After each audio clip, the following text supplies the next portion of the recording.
شلونكم؟ شو اخباركم؟ رجعتلكم فاطمة من قناة فاطمة تي في، وان شاء الله فيديو اليوم راح يعجبكم.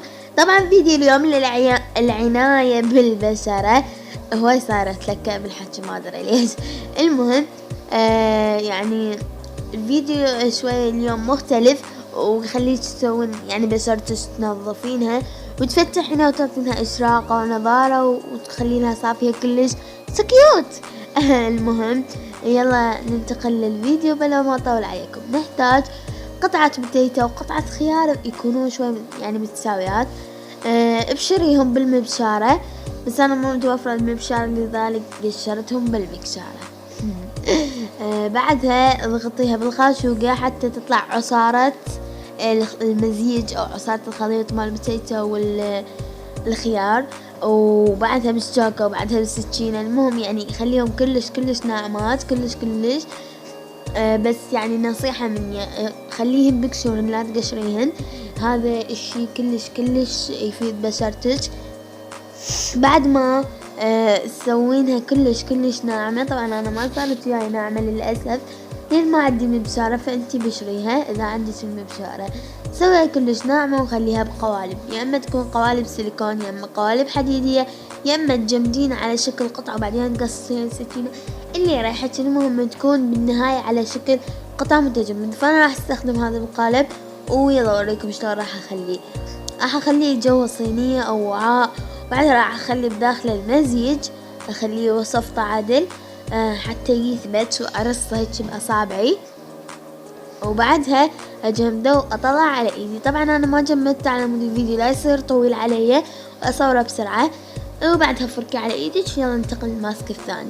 الماسك الثاني هو هذا اللي يحتاج بس قطعة طماطم، بس حبة طماطم واحدة، قصيها من فوق ودهني بيها بشرتك كلش حد ما تخلص تبقى بس قشور، كل شي ما يبقى بيها دهني بيها بشرتك زين. من فوائد هاي الماسك يعني اللي حطيتكم اياهن هسه تفتيح البشرة واشراقها وتنظيفها وتبديل الخلايا ومنع الهالات السوداء. هاي كلها فوائد بس هذول الماسكين، واكو هواي فوائد انا ما اعرفها، فهم قالوا لي هواي فوائد ويختصروا لي انه هذا الفائدات الاكثر يعني تنطي به النتائج. والطماطة تنطي حمار للخدود وامتلاء للخدود، لذلك انصحكم باستخدامها. ويلا ننتقل لماسك الموز. ماسك الموز يحتاج حبة موز صغيرة كلش وقشور الموز. راح اخذ هاي الحبة مال الموز وادهن بيها كل وجهي، بعدها راح استخدم القشور. يلا ادهن وجهي بحبة الموز وارجع لكم. ناخذ قشور الموز بعد ما ندهن وجهنا بالحبة. طبعا قشور الموز تلعب دور كلش مهم بإزالة الحبوب، فانصحكم باستخدام قشور الموز كل ما يطلع عندكم حبة. لذلك راح ادهن وجهي بقشور الموز. وايضا من فوائد هذا الماسك يعطي نضارة البشرة ونظافة خيالية، صراحة صدق خيالية، ويزيل الحبوب. بعدها ننتقل لماسك الزبادي او الروب، ما اعرف شو يسمونه بس احنا نسميه رابة او زبادي ما اعرف، بعد انتو كل من يسميه على راحته يعني كل من ولغته، بس احنا بالبصرة تحديدا نسميها الرابة. انتو شو يسمونها اكتبوا لي بالكومنتات.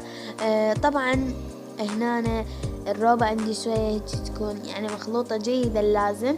بعدها تخلينها على وجهك وتغسلينها وبس، انتهت القصة. بس حد ما تجمد يلا تغسلينها، مو تغسلينها قبل قشريها، يلا تغسلينها وسوي شوية يعني مساج لوجهك بعد ما تغسلينها. وهذا الماسك كلش مفيد وينظف البشرة ويعطيها تفتيح، يعني اقل شي يعني 3 درجات، و3 درجات يعني مو شوية. وهيك نكون وصلنا لنهاية الفيديو حبايبي. لا تنسوا الاشتراك بالقناة، لايك للفيديو، كومنت. احبكم هواية. ووصلونا 100 مشترك ارجوكم ما بقى شي. تدوسوا علامة السهم راح تلقونها جوا موجودة، وشاركوا الفيديو بالواتساب بالفايبر باي مكان تردونه.